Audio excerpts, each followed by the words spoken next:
हम लोग श्रीमद् भागवतम के तीसरे स्कंद के 10वें अध्याय के 18वें श्लोक को पढ़ रहे हैं। सॉरी, 18 से 21 पढ़ेंगे।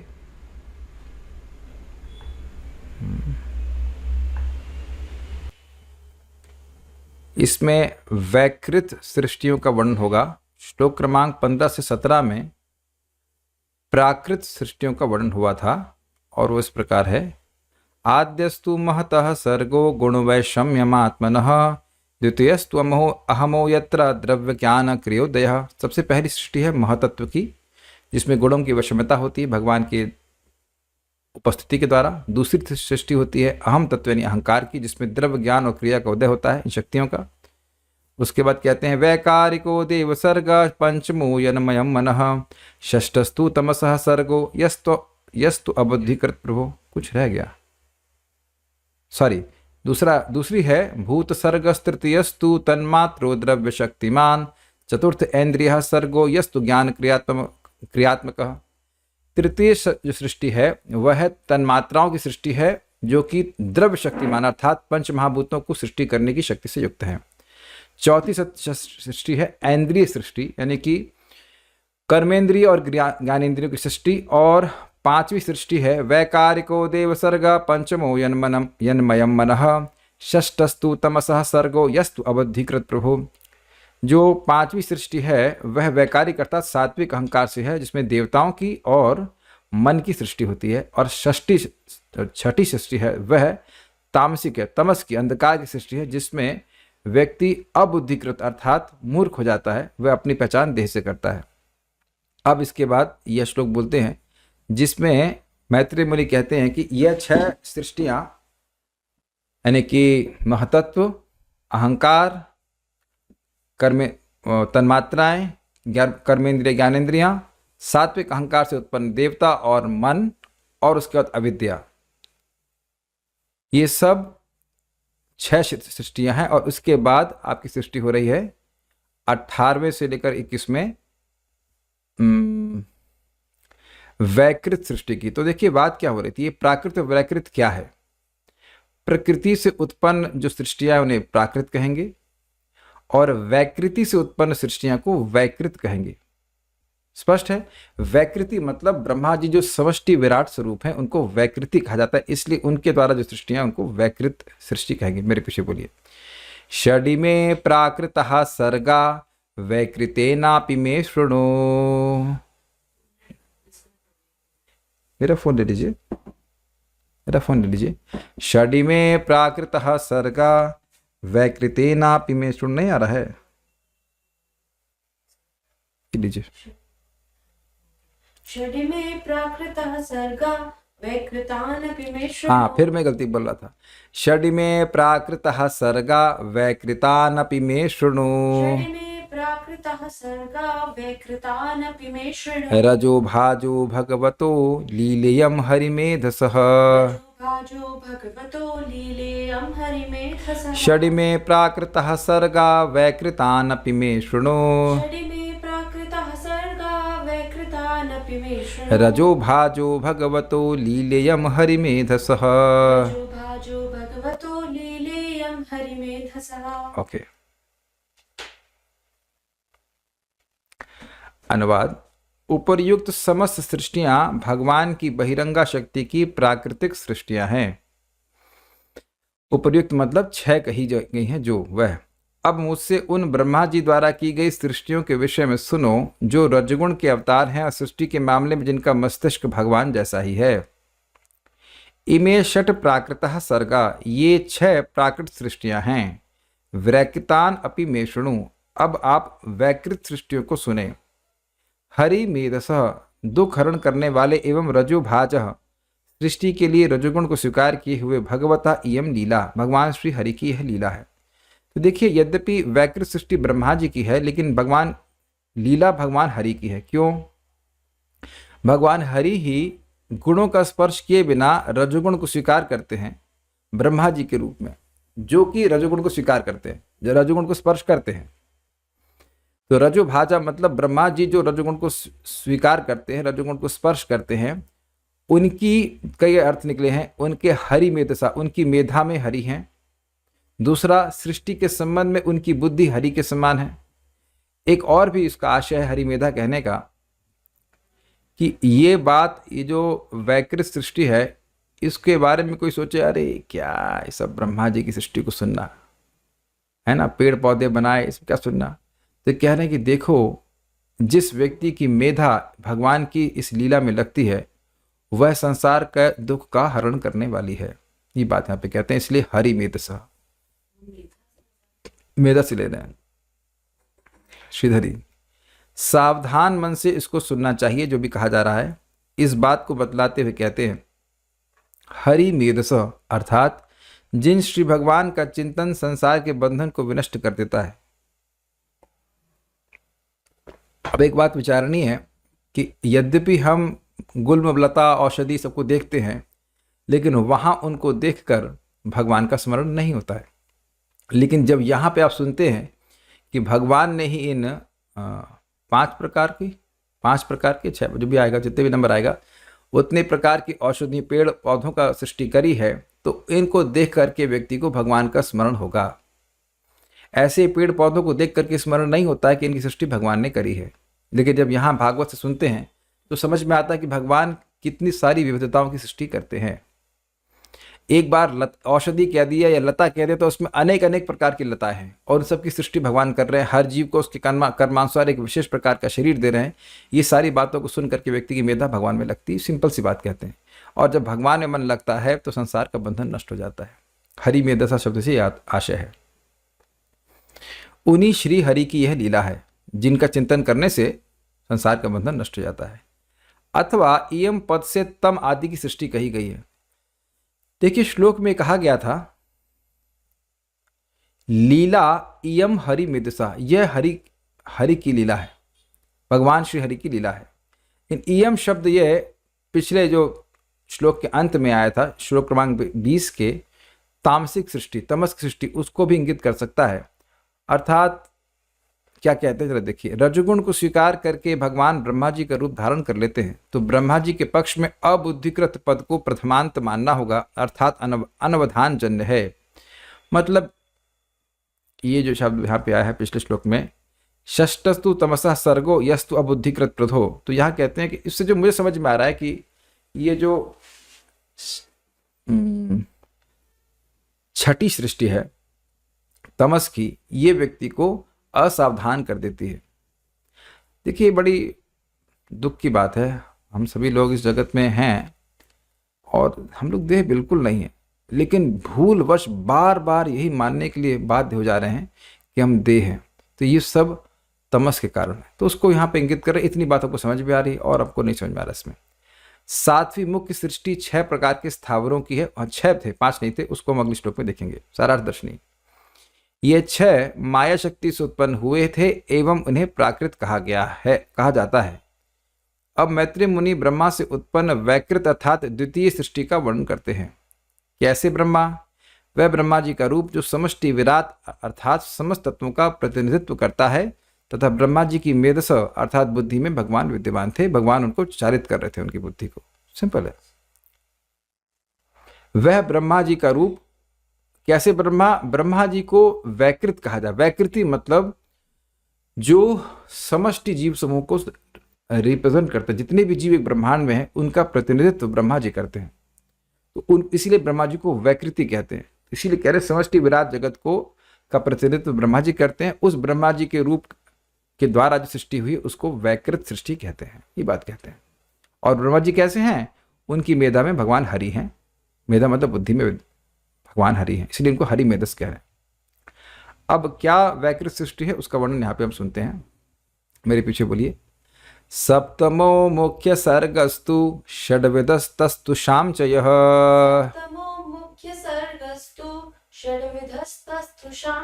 वनस्पतय औषधीलता त्वक्सारविरुधोस्त्रुमः।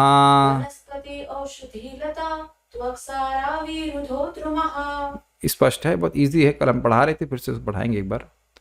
7वीं सृष्टि अचर प्राणियों की है जो चलते नहीं, जो 6 प्रकार के हैं। फूल रहित फल वाले वृक्ष, फल पकने तक जीवित रहने वाले पेड़ पौधे, लताएं, नलीदार पौधे, बिना आधार वाली लताएं तथा फल फूल वाले वृक्ष।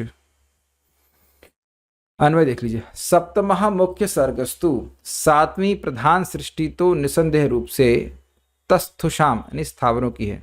देखिए, ये मुख्य सर्ग का मतलब ये नहीं कि जो स्थावर सृष्टि है बस वही मुख्य है, मतलब मुख्य का अर्थ है प्रथम या इंपॉर्टेंट सृष्टि है, क्योंकि स्थावर बहुत ज़्यादा मात्रा में है। उस दृष्टि से स्थावर अधिक महत्वपूर्ण है, इस दृष्टि से नहीं, काफ़ी मात्रा में स्थावर जीव हैं, इस कारण से बोल रहे हैं कि मुख्य सृष्टि है। मुख्य सृष्टि मतलब वैकृत सृष्टि में मुख्य सृष्टि है स्थावरों की, पेड़ पौधे से बहुत मात्रा में है कि नहीं, उस दृष्टि से कहते हैं। यह षड्विधा जो 6 प्रकार की है, ही प्रकार की है होना चाहिए।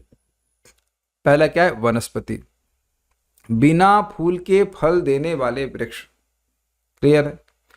औषधि, पेड़ पौधे जो फल के पकने तक जीवित रहते हैं, जैसे कि टमाटर आदि। लता, जिनको आरोहण की अपेक्षा होती है, जैसे कि मनी प्लांट फॉर एग्जाम्पल। त्वक्सारा यानी कि बांस जैसे नलीदार पौधे।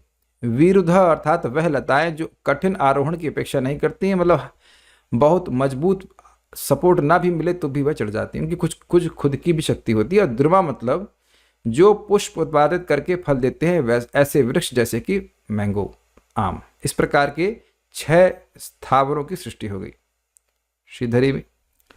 इस श्लोक में स्थावरों के 6 भेदों को बतलाया गया है। जो पुष्प दिए बिना ही फल जाते हैं वे स्थावर वनस्पति कहलाते हैं। जो फल के पकने पर विनष्ट हो जाते हैं ऐसे स्थावर औषधि कहलाते हैं। जो किसी के सहारे से ऊपर की ओर चढ़ते हैं उनको लता कहते हैं। जिनके छिलके में ही बल होता है ऐसे बांस इत्यादि त्वक्सार कहते हैं। स्पष्ट समझ आ रहा है बांस का छिलका? ठीक है। जो लताएं कठिन पदार्थ के बिना ही ऊपर चढ़ जाती हैं वे विरुद्ध हैं। और जो स्थावर पुष्प देकर फल देते हैं वे द्रुम कहलाते हैं, वृक्ष, सामान्य वृक्ष। अगला श्लोक देखिए। उत्स्रोतस्तमः प्राय अंतःस्पर्श विशेषिणः।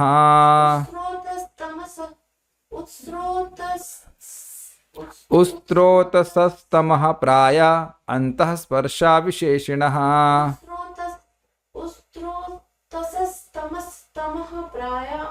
स्थावर का अर्थ पूछ रहे हैं। स्थावर का अर्थ होता है जो चलते नहीं हैं, ठीक है। अब इन सबका समान लक्षण 20वें श्लोक में कहा जा रहा है।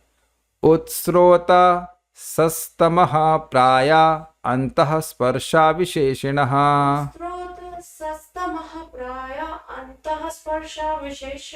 उत्स्रोत सस्तमः प्राय अंतः स्पर्शा विशेषिणः।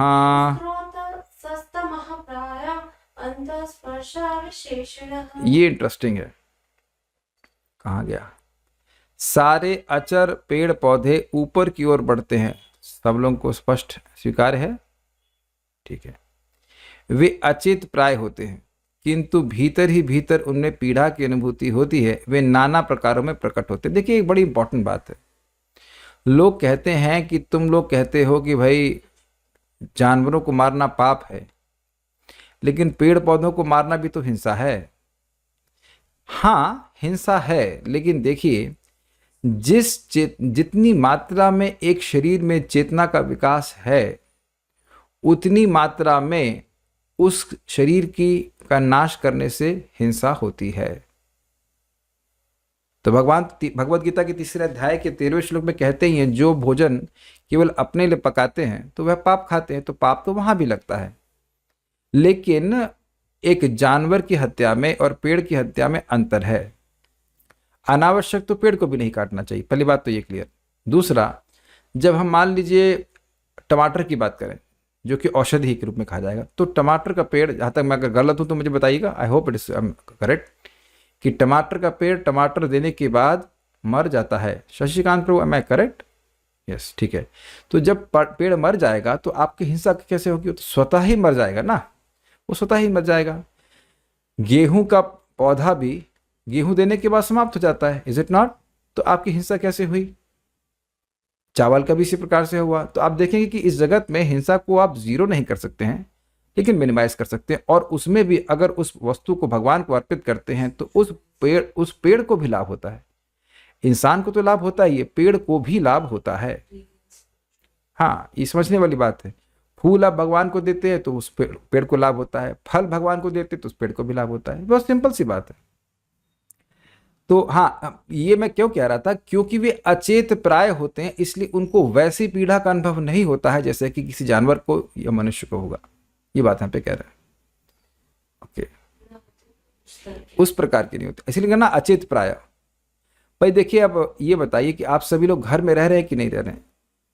तो क्या हम में से कोई व्यक्ति है जो कहेगा कि मैं बाहर रहूंगा और बहुत खुश रहूंगा? हमारे जस्ट जहाँ पे हम रुके हैं उसके बाहर पेड़ है, और आप लोग के घर के बाहर भी पेड़ होंगे, और वह लहलहा रहे हैं धूप में, बरसात में, वो खड़े रहते हैं और वह खुश हैं। खुश हैं क्यों?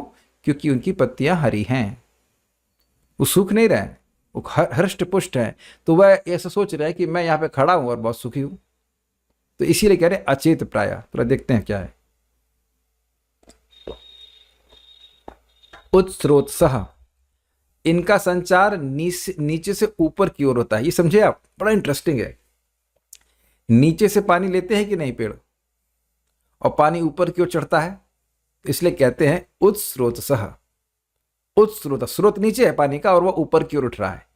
कौन सा इफेक्ट कहते हैं हम भूल गए, बायोलॉजी में पढ़े थे कुछ, Shashikant pro, capillary effect, if I am not wrong, कुछ कैपिलरी इफेक्ट बोलते, क्या बोलते हैं, इसके पानी तो है धीरे धीरे, वो कुछ होता है, भूल गया अंदर कुछ, अब एकदम याद, शक्ल तो याद आ रही है उसकी, लेकिन क्या कहते हैं भूल गया। एक सेंटर में होता था गोल गोल का, उससे पानी ऊपर की ओर उठता था, भूल गया सब कुछ बायोलॉजी का। तो खैर जो भी हो, उस स्रोत मतलब जिसका संचार नीचे से ऊपर की ओर होता है, एक गुण। दूसरा क्या है, तम प्राय। ध्यान देंगे कि ये सारे गुण सभी स्थावर पक्षियों के, जो भी है। तमः प्राय, इनमें ज्ञान शक्ति प्रकट नहीं रहती है। ज्ञान शक्ति का मतलब क्या होता है, मैं हूं और मैं अन्यों से अलग हूं, इस प्रकार की भावना इनमें नहीं होती। इसे क्या, इसको टीका में लिखा गया अव्यक्त चैतन्य। चैतन्य तो है, जीवात्मा है, लेकिन वह प्रकट रूप से नहीं है। इसीलिए कुछ लोग ऐसा मानते हैं कि वृक्षों में जान है ही नहीं, क्योंकि उनकी चैतन्यता प्रकट नहीं है, इसलिए कह रहे हैं। तो इसलिए दूसरा गुण क्या हो गया, तम प्राय। प्राय अंधकार में है, प्राय उनकी चैतन्यता प्रकट नहीं होती। फिर कहते हैं अंतः स्पर्श, वे केवल स्पर्श का ही अनुभव करते हैं और किसी दूसरी बात को नहीं जानते। वह भी भीतर ही अनुभव करते हैं, बाहर नहीं। तो ये अंतःस्पर्श का अर्थ हुआ। विशेषणा मतलब उनके परिणाम तथा पुष्प आदि अनेक प्रकार के होते हैं, अर्थात ये अनेक अनेक प्रकार के वृक्ष, लता, औषधि, त्वक्सार आदि होते हैं। मतलब त्वक्सार की अनेक वैरायटी, और लताओं की अनेक वैरायटी, वनस्पतियों की अनेक वैरायटी, औषधि की अनेक वैरायटी, विरुद्धा की अनेक वैरायटी, इस प्रकार की बहुत सारी विविधताएं इन पेड़ों में, पौधों में पाई जाती हैं। श्रीधरी, स्थावरों का साधारण लक्षण है कि उनके आहार का संचार ऊपर की ओर होता है। क्लियर, पानी वानी से नीचे लेकर के ऊपर की ओर उठते हो, कैपिलरी रिएक्शन। वे प्राय अव्यक्त चैतन्य होते हैं, अर्थात तम प्राय। वे केवल स्पर्श का ही अनुभव करते हैं और किसी दूसरी बात को नहीं जानते। वह भी भीतर ही अनुभव करते हैं, बाहर नहीं। उनके परिणाम तथा पुष्प आदि अनेक प्रकार के होते हैं। बिल्कुल ईजी है। अब हम लोग आगे देखते हैं। यहाँ पे पशुओं के बारे में बोल रहे हैं। पशुओं के बारे में क्या डिटेल में बोलेंगे वो आगे देखेंगे, केवल यहाँ पे एक मोटा मोटा बात बोल रहे हैं। मेरे पीछे बोलिए। तिरश्चामष्टमः सर्गः सोष्टाविंशतिधामतुः। तिरश्चामष्टमः सर्गः सोष्टाविंशद्विदो मतः। अविदो भूरि तमसो घ्राणज्ञा हि द्यवेदिनः। अविदो भूरि तमसो घ्राणज्ञा हृद्यवेदिनः। हाँ, हृदय होना चाहिए, हृदय नहीं है, हृदय होना चाहिए। हृदय, हृदय है ना, आपने वहाँ पे हृदय लिखा हुआ है, इसमें स्पेलिंग मिस्टेक लगती है। हृदय वेदना, वो हृदय हो गया, हृदय वेदना। तिरश्चाष्टमः सर्गः सोष्टाविंशद्विदो मतः। तिरश्चामष्टमः सर्गः सोष्टाविंशद्विदो मतः। अविदो भूरि तमसो घ्राणज्ञा हृदयवेदिनः। भूरि तमसो घ्राणज्ञा हृदयवेदिनः। ये इंटरेस्टिंग है। आठवीं सृष्टि निम्नतर जीव योनियों की है और उनकी 28 विभिन्न जातियां हैं। वे सभी अत्यधिक मूर्ख तथा अज्ञानी होती हैं। वे गंध से अपनी इच्छित वस्तुएं जान पाती हैं, किंतु हृदय में कुछ भी स्मरण रखने में अशक्य होते हैं। मतलब जितना भोग के लिए वस्तु चाहिए, खाने पीने के लिए चाहिए, वह सूंघ करके समझते हैं, लेकिन उनको कल का कुछ याद नहीं रहता। कल का याद नहीं रहेगा और न ही भविष्य को जान पाएंगे। ये पशुओं की स्थिति होती है, नहीं रहता। ऐसे तो बता रहे हैं यहाँ पे। इंसानों को तो थोड़ा क्या बहुत याद रहता है। हो सकता हो कि कल भागवत में क्या पढ़ा है वो याद ना रहे, लेकिन ऐसे तो याद रहता है ना, कल क्या खाया था या नहीं, याद रहता है हम लोग को, लेकिन पशुओं को याद नहीं रहता। They don't have that memory. आप इसको प्रैक्टिकल देख सकते हैं कि जब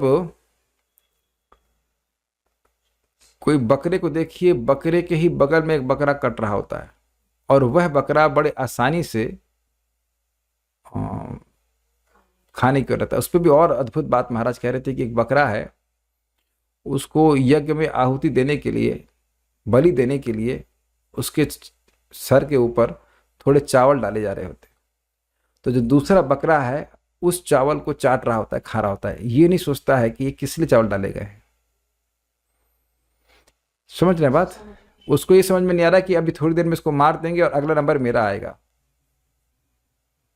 तो ये आप लोग, ये मैं खाली बोली ना, किसी ने देखा भी है। आप कानपुर में जाएंगे, कानपुर में रेलवे स्टेशन, मतलब IIT से जाते थे रेलवे स्टेशन, तो रास्ते में पूरा एक बाजार पड़ता था जहाँ पे ये मतलब खुले आम काटे जाते थे। तो वहाँ देखा जाता है कैसे एक बकरे को काट रहे हैं और दूसरा बकरा बड़ी आसानी से खा रहा है, भोजन कर रहा है। तो उनको भविष्य के बारे में कोई जानकारी नहीं होती। तेरश्चाम, इसमें आ जाएंगे जलचर, पशु पक्षी आदि, ये सब आ जाएंगे। अष्टमः सर्गः सः, उस आठवीं सृष्टि के अष्टाविंश विध 28 प्रकार मत माने जाते हैं। समझे? सातवीं सृष्टि आपने स्थावरों की सुनी, आठवीं सृष्टि है पशु पक्षियों की और उसके 28 भेद हैं। अविध, वे भविष्यत ज्ञान शून्य हैं। अभी मैंने व्याख्या करी ना, मरता हुआ देख रहे हैं दूसरे एक को, लेकिन वह ये नहीं सोच रहे कि कल उनको भी मरना है।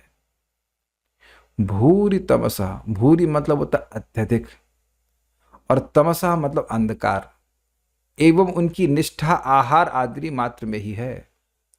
अब आपको क्या लग रहा है कि मैं यहाँ पे शास्त्र श्लोक है वह केवल जानवरों के बारे में बोल रहा है? अब आप लोग समझ गए होंगे कि मैं क्या कहना चाहता हूं।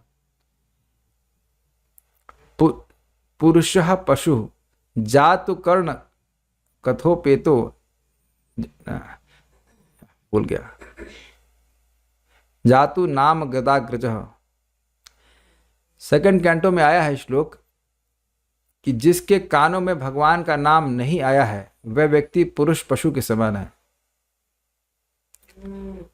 क्या श्लोक है? बड़ा सुंदर श्लोक था, सब भूल गया मैं। श्वविड वराह होष्ट खरय संस्तुतः पुरुषः पशु न यत कर्ण पथो पेतो जातु नाम गदाग्रजः। जो व्यक्ति श्वविड सुअर, श्व मतलब कुत्ता, विड वराह मतलब सुअर जो कि मल खाता है, उष्ट्र मतलब ऊंट है, खर मतलब गधा है, वह ऐसे ही व्यक्तियों के लोगों की मतलब संस्तुति करता है, अर्थात गुणगान करता है जो उसी के समान पशु के समान वो पशु है। और इस कारण से ऐसे पुरुष पशु, दूसरे पशु, पुरुष पशु की वह गुणगान करता है। न यत कर्ण पथो पेतो, जिसके कान के पथ के पास नहीं आता है क्या? जातु नाम गदाग्रजः, एक बार भगवान का नाम नहीं आता है। श्लोक क्रमांक है 2319, रख लीजिए। तो ये बड़ी अद्भुत बात है कि अगर आप तुलना करें तो सामान्यतः जो मनुष्य हैं वह इसी प्रकार से अविदा होते हैं, भविष्य के बारे में बिल्कुल ज्ञान शून्य रहते हैं और उनका डिस्कशन इसी पे रहता है कि क्या खाया, कहाँ सोए, आहार, निद्रा, भय, मैथुन इत्यादि, इसी में उनका डिस्कशन रहता है। इसके परे वो जाते नहीं है। बिल्कुल बिल्कुल वैसे ही जीवन आजकल मनुष्यों का हो गया है। ठीक है। घ्राणज्ञा तथा गंध द्वारा ही अभिलषित वस्तु का ज्ञान लाभ करते हैं, अर्थात भोजन कहाँ है वह सूंघ सूंघ कर बताते हैं, मतलब सूंघ सूंघ करके समझ जाते हैं। हृदय वेदिना, एवं हृदय में बहुत कम स्मरण रखने वाले हैं, बहुत कम उनको स्मृति रहती कि हम कहाँ हैं, आसपास का वातावरण क्या है इत्यादि, वह बात समझ नहीं पाते। तिरश्चा अष्टमः सर्गा, तिरस मतलब जानवर जो हैं उनकी सृष्टि 8वीं प्रकार की है, यानी 8वीं प्रकार की सृष्टि पशु पक्षियों की है, जलचरों की है, जिसमें 28 भेद हैं ऐसा माना जाता है। अविदः, उनमें ज्ञान शक्ति नहीं है। ज्ञान शक्ति मतलब भविष्य का ज्ञान नहीं, आगे आज मैं कुछ कर्म कर रहा हूं उससे आगे क्या होगा। हाँ, भूरि तमसः मतलब टोटल बहुत ज्यादा ज्ञान है। और घ्राणज्ञ, सूंघ करके ही समझते हैं कि उनकी अभिलषित वस्तु कहाँ पे खाने को मिलेगा। हाँ, कुत्ते सूंघते हैं इस प्रकार से, यस, इसी प्रकार से बंदर भी और अन्य सब। हृदय वेदिना, और उनके हृदय में बहुत कम स्मरण की शक्ति होती है। श्रीधरी, इस श्लोक में पशु पक्षियों की सृष्टि का वर्णन करते हैं। इस सृष्टि के 28 भेद हैं। पशु पक्षियों का यही लक्षण है कि उनको आज और कल होना चाहिए, आज और कल का ज्ञान नहीं होता है। तमोगुण की अधिकता होने के कारण वे केवल अपने आहार को जानते हैं। वे सूंघ कर ही जान लेते हैं कि यह प्रिय वस्तु है, यह अप्रिय वस्तु है। उनको दीर्घ अनुसंधान नहीं होता है। दीर्घ अनुसंधान मतलब लंबा। जैसे आजकल लोग सोचते हैं ना कि हम पैसा बचाएंगे, अब आगे बुढ़ापे में क्या होगा, यस, फायर साइटेडनेस इंग्लिश में कहते हैं। ऐसी दूरदृष्टि उनकी नहीं होती है, ये बात बोलते हैं। श्रुति भी कहती है, अथ तेरेशाम पशुनाम अनपिपासे एवं भी विज्ञानम न विज्ञातम वदन्ति न विज्ञातम पश्यन्ति न विदु श्वस्तनम न लोकाऊ। मनुष्य से भिन्न जो पशु हैं उनको अपने भूख प्यास का ही ज्ञान होता है। मनुष्यों को भी भूख प्यास का ज्ञान होता है, लेकिन उसी तक हमारा ज्ञान सीमित नहीं होना चाहिए। वे किसी को जानकर उससे बातें नहीं करते हैं। वे किसी को जानकर उससे बातें नहीं करते हैं। हम किसी को देखते हैं तो देखते हैं कि हम उसे जानते हैं कि नहीं जानते, फिर हम बातें करते हैं। लेकिन किसी को जान कर यानी वो पहचान नहीं पाते हैं कि फिर उससे बातें करें, ये कहते हैं। वो भाव करता है। जैसे आप देखिए कि कुत्ते का काम है भौंकना, वो ये नहीं देखेगा कि साधु रस है कि क्या है। वो जानता है कि हम भक्त लोग मंगल आरती जाते हैं, फिर भौंकते वो लोग, समझ रहे ना बात। और ना तो किसी परिचित को देखते हैं, ठीक है। उनको ना तो आज और कल का ज्ञान होता है। ये थोड़ा समझिए, क्या कुत्ता जानता है कि आज है? अच्छा प्रश्न है। एवरीडे सेम नहीं, मतलब ये बोध कि कल था और आज है और कल होगा, ऐसा ज्ञान जानवरों में नहीं होता। और ना तो उन्हें प्रकाश और अंधकार का ज्ञान होता है। प्रकाश और अंधकार का मतलब क्या होता है? ऐसा नहीं कि उन्हें रात और दिन नहीं दिखाई पड़ता है। प्रकाश और अंधकार से मतलब है ज्ञान और अज्ञान का ज्ञान नहीं होता है। जीवन का लक्ष्य क्या है, धर्म क्या है, मैं अधर्म कर रहा हूं, यह सब उन्हें कुछ नहीं पता होता है। ओके, कुछ पूछ रहे हैं? मुझे लग रहा था कि प्रश्न आएगा कि पशु यह तो याद रखता है कि यह इंसान मेरा मालिक है, अगर कोई व्यक्ति उस पशु को पाला हुआ है। ये क्या वो ये याद रखता है कि वो मेरा मालिक है? मतलब मालिक का कंसेप्शन पशु कैसे मालूम चलेगा? कुछ इतनी बात समझता है कि ये मुझे भोजन दे रहा है। ये आप सोच रहे हो कि आपका वो मतलब पशु है वो आपको मालिक मान रहा है। वो क्या मान रहा है ये तो आप नहीं जान रहे ना। उसको यह बोध तो नहीं है कि ये मेरे मालिक हैं। मालिक शब्द तो जानता नहीं है वो। कुत्ता तो यह भी नहीं जानता कि उसका नाम कुत्ता है। तो किस तरह से प्रोसेसिंग वो कर रहे हैं वह तो जानवर के शरीर में घुस के ही समझ में आएगा, और हम घुसना नहीं चाहते। Is it not? ये आप बोल रहे हो कि वो मालिक मान रहा है, कि क्या मान रहा है वो तो भगवान जाने। एक भक्त पूछ रहे हैं वनस्पति का एग्जाम्पल दीजिए। डालडा वनस्पति घी होता है ना वो, उसमें से देख लीजिएगा। पशु अपने ही ग्रुप में भी क्या वे नहीं जानते होते कि वे एक दूसरे को, देखिए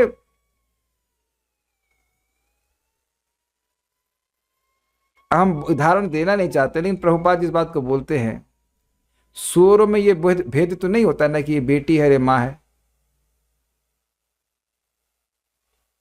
हम और कुछ नहीं कहना चाहते, क्या पहचानते हैं, ठीक है ना। जब पशुओं को याद नहीं रहता है कल क्या होगा, फिर मनुष्यों को क्या क्यों गलत कहा जाता है। जब रास्ते में अगर चावल की बोरी पूरा उठा लेता है, जो एग्जाम्पल नहीं है ना कि चावल की बोरी कहीं गिरा हुआ है। अच्छा, इनका कहने का मतलब ये है कि देखिए मनुष्यों को की भर्त्सना की जाती है कि देखो कहीं चावल की बोरी है, तो चिड़िया उसको उठा करके लेके चली जाएगी, मतलब अपने जो दाना है उसको लेके चली जाएगी, लेकिन बोरी नहीं लेके जाएगी। और मनुष्य इतना लोभी है कि पूरा बोरी लेके चला जाएगा, यद्यपि पूरी बोरी इसको नहीं चाहिए। तो इनका कहने का मतलब ये है कि जब जानवरों को याद ही नहीं है, तो इसके लिए उनका गुणगान कैसे किया जा रहा है। देखिए जानवरों का गुणगान नहीं किया जा रहा है, बस खाली एक बात बोली जा रही है कि वह भी उठाते नहीं है। और मनुष्य कितना लोभी होता है कि वह अन्न उसके पास सड़ जाता है, लेकिन वह उसको अपने पास स्टॉक करता है। बात वहां पे ये इस बात को समझाने के लिए कहा जा रहा है कि देखिए जानवर अगर इस जगत में रह रहे होते तो किसी को कोई अभाव नहीं होता, क्योंकि वह प्रकृति के नियमों से बंधे हुए हैं। वो सोच ही नहीं सकते, बस वो आज का सोच रहे हैं। तो केवल आज का सोच रहे हैं, इस दृष्टि से उनका गुणगान किया जा रहा है कि वह दूसरे की प्रॉपर्टी पे एनक्रोच नहीं करते हैं, जितना उनकी लिमिट उसमें रहते हैं। हाँ, संचय नहीं करते, इस अर्थ में बोल रहे हैं। लेकिन इसका मतलब ये नहीं कि पशु बहुत बुद्धिमान हो गए, लेकिन एक बुद्धू पशु भी संचय नहीं कर रहा है, लेकिन बुद्धिमान मनुष्य खूब संचय करता रहता है, आगे कैसे करेगा, ऐसे कैसे चलाऊंगा इत्यादि। और यहाँ तक कि संचय करो चलो कोई बात नहीं, लेकिन दूसरे का हक तो नहीं हड़पना चाहिए, इस अर्थ में वहां पे कहा गया। तात्पर्य, वेदों में निम्नतर पशुओं के लक्षणों का वर्णन इस प्रकार हुआ है। अथेत रेशाम पशुनः अशना पिपासे एवं विज्ञानम न विज्ञातम वदन्ति न विज्ञातम पश्यन्ति न विदुः स्वस्तनम न लोका लोकावती यद्वा भूरि तमसो बहुरुषः घ्राणे नैव जानन्ति हृदयं प्रति स्वप्रियं वस्त्वेव विदन्ति भोजन शयनाद्यर्थम गृह्णन्ति। निम्नतर पशुओं को केवल अपनी भूख तथा प्यास का ज्ञान होता है। एक इंटरेस्टिंग बात है कि उनको दूसरे की भूख प्यास का ज्ञान भी नहीं होता है। कोई दूसरा मर रहा है उससे मतलब नहीं, केवल अपनी भूख शांत करने के में लगे रहते हैं। उन्होंने ना तो कोई ज्ञान अर्जित किया होता है न दृष्टि, उनके व्यवहार में औपचारिकता पर निर्भरता प्रदर्शित नहीं होती है, फॉर्मल बिहेवियर नहीं होता है। वे अत्यधिक अज्ञानी हैं, वे अपनी इच्छित वस्तुओं को केवल गंध से ही जान सकते हैं और ऐसी बुद्धि से इतना ही समझ सकते हैं कि क्या उपयुक्त है और क्या अनुपयुक्त है, केवल सूंघने से। उनका ज्ञान एकमात्र भोजन करने तक तथा सोने तक सीमित है। इसलिए सर्वाधिक खूंखार निम्नतर पशु यथा बाघ तक को नियमित रूप से भोजन तथा सोने के लिए आवास का स्थान देकर पाला जा सकता है। एकमात्र सर्प ऐसे हैं जिन्हें इस तरह से नहीं पाला जा सकता। क्या कहते हैं प्रभुपाद कि भोजन देकर के ही व्यक्ति जो खूंखार पशु है उसको सहमित कर सकते हैं, सर्प एक ऐसा कि भोजन देने के बाद भी डसेगा। तो ये बात कहते हैं। लेकिन एक इंटरेस्टिंग बात है, पशुओं की इस प्रकार की अयोग्यता को देखकर क्या कोई व्यक्ति पशु योनि में जाना चाहेगा? That's very heavy. तो जो मनुष्य है वह इन पशुओं की लिमिटेशन को देख करके प्रयास करेगा कि वह कम से कम दोबारा पशु योनि में नहीं जाए, ऐसे कर्म नहीं करे जिससे उसे पशु योनि प्राप्त हो। और आप इसको बहुत हल्के में लेते हो शायद, पता नहीं हमको, लेकिन आजकल समाज में यही एजुकेशन है कि व्यक्ति जानवर कैसे बने। अब कहेंगे ऐसा तो नहीं कह रहे, लेकिन यद्यपि वो ऐसा ना कह रहे हों, लेकिन ऐसा कोई ज्ञान नहीं दे रहे जिससे व्यक्ति को दोबारा मनुष्य जन्म मिले। देवता को तो भूल ही जाइए, दोबारा मनुष्य जन्म मिले ऐसी कोई ट्रेनिंग नहीं दी जा रही है। आप देखिए, भक्त होने के बाद व्यक्ति कुछ गलत भी करता है तो उसकी अवेयरनेस रहती है कि ये गलत है, तो उसको धर्म का बोध हो जाता है। और सामान्य मनुष्यों को आप बात करेंगे तो कोई धर्म का बोध नहीं है, कोई धर्म का बोध नहीं, स्पेशली कलयुग में। तो ये सारी बातें हैं, बात सिंपल सी है, समझने की है। लेकिन एक और बात है कि मनुष्य जीवन प्राप्त करके व्यक्ति को दोबारा पशु योनि में गिरने का खतरा नहीं उठाना चाहिए। मैं कई बार कहता हूं कि जब लोग मर रहे होते हैं तब लोग रोते हैं,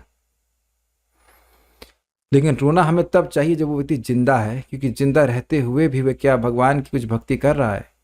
और आश्चर्य कि उस समय सब लोग हंसते रहते हैं, और जब व्यक्ति मर रहा होता है तब सोचते हैं कि उसने भजन किया कि नहीं किया, या सोचते हैं अब वो मर गए, अब हम उनके लिए क्या करें, जब वो जिंदा थे तब उनके लिए कुछ करना चाहिए था ना। तो कुछ शिक्षा यहाँ पे हम लोग ले रहे हैं। Will stop here, nothing more to speak. कुछ कहना चाहते हैं?